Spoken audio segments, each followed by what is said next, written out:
Welcome to Silver Bar Stacker, folks. I hope everybody's doing well and enjoying their Friday. That's right, folks. Today is Friday, and thank goodness it is Friday. It's been a long week, to say the least, for a number of reasons, but one of those reasons is, I guess, right here in front of us. Now, the reason this is such a stressful package for me is not because USPS has mishandled it, but that is certainly adding to the stress. But this package right here is a package that was coming from Canada, and it's something I was eagerly awaiting, because it's from a very, very, I guess you could call him a good friend of mine. Now, there's a couple family members that I've been doing business with them for quite some time now. They're out in Canada, and both of these family members are avid collectors of Canadian vintage silver, Engelhard and JM, and specifically the bank bars, which I have a very, very fond interest in. And so I was in the process of buying out a pretty decent chunk of their collection, and it's funny because they shipped the packages out in a couple separate packages, and they sent out one day, then they sent out another day, and that was just due to the nature of the size of the package and the fact that they wanted to insure them separately, and because there's limitations as well, daily limitations. Now, let's take a look and see what it is that they brought. Why is it that I was eagerly awaiting this package for such a long time? Well, they sent two packages, one on the first day, one on the second day, and lo and behold, the package on the second day arrived almost a week prior. The first package that was sent just got held up, and we can see now why it got held up. It seems that in transit it was sort of not mishandled, but it seems that the packaging just did not survive. And I had mentioned this to the sender. They're like, hey, the first package, and I guess we would be calling it the second package. The second package that was sent was not in the best of condition. In fact, there was a little bit of a hole in there, and so everything was still intact, but not exactly maybe the best packing job for such a long route over the country border.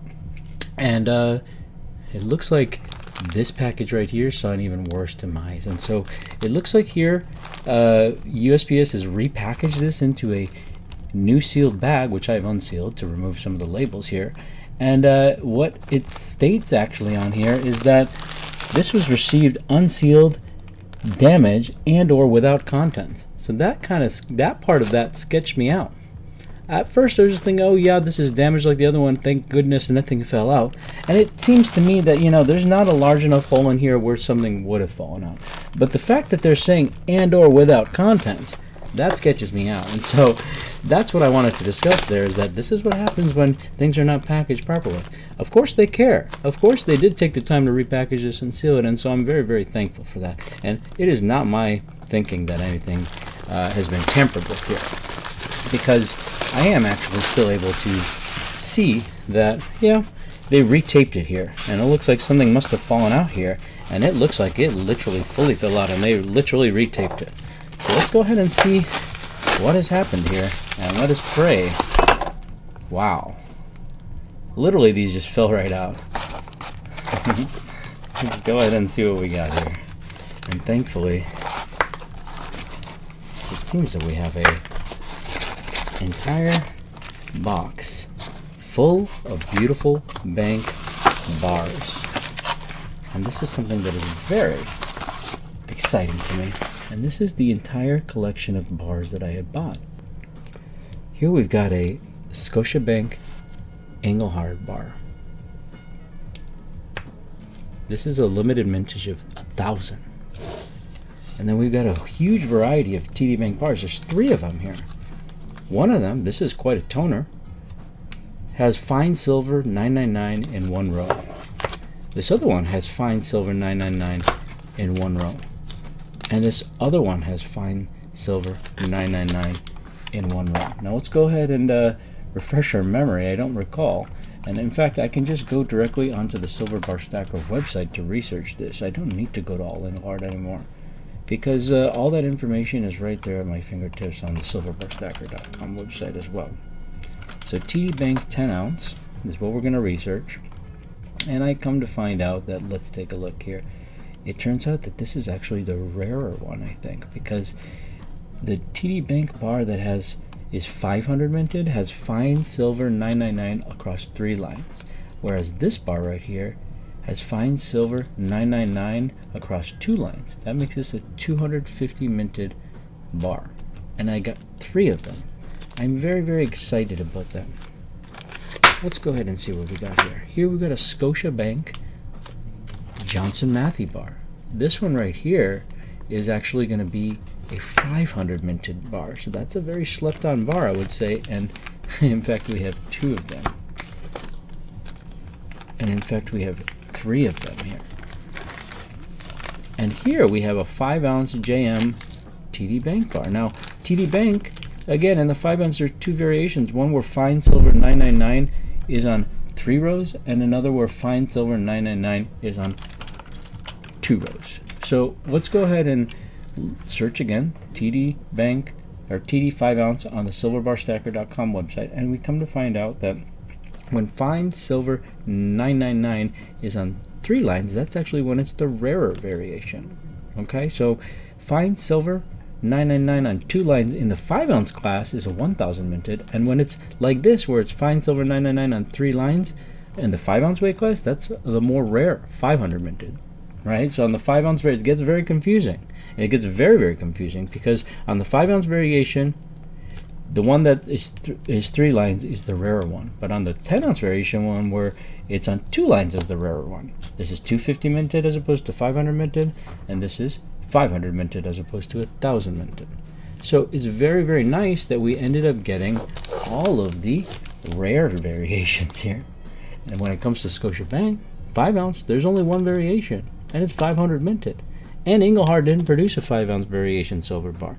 So that's why I absolutely love the Scotiabank 5 ounce bars. It's one of my, it's easily my favorite 5 ounce bar to collect if I can get it at a digestible price, because it is so rare. You don't see any 5 ounce Scotiabank bars out there except for this one.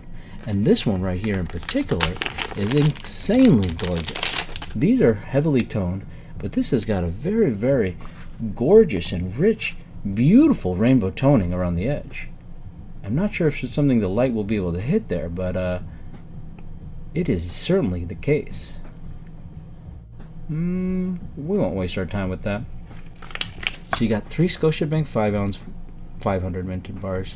You got a Johnson Matthey TD Bank 500 minted bar. You've got 3 Johnson Matthey 10 ounce 250 minted bars.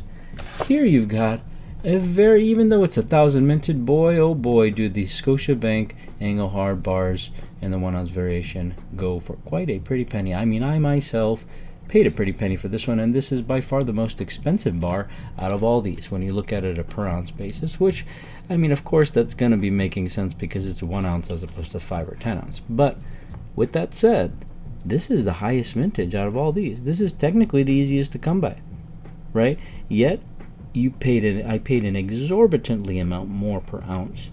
Definitely in the hundreds of dollars per ounce I paid for this. Whereas these I did not pay hundreds of dollars per ounce. I believe that these should also be worth hundreds of dollars per ounce? I do believe that, but it doesn't really matter what I believe. Currently the market value is not that these are hundreds of dollars an ounce.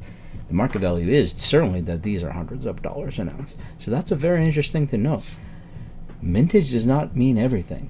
Sometimes, I mean, very much the weight class means a lot. But weight class also does not mean anything. Not everything. I should say it does mean something, but it does not mean everything. So I guess today's takeaway would be that value is determined on much more than just rarity, aesthetics, size. It's dependent upon all of these factors and more. All right, have a good one. Oh, and if you haven't had a chance to yet, be sure to check out our social media landing page at solo.to/silverbarstacker. There you can find our direct website link, which is silverbarstacker.com, as well as our links to our other social media channels, such as this very YouTube channel, our Facebook page, our Instagram page, our TikTok page, our Twitter page, and we also have the link to our Whatnot page, which is where we actually run our live auctions and actually also have all of these same SBS drops that we hold. We run those same drops on our Whatnot store, and we also have live auctions happening literally all the time. So the way that you can be notified about those auctions is to be following us there on whatnot.com/user/silverbarstacker. And we hope to see you there, folks. Thank you, and have a great day.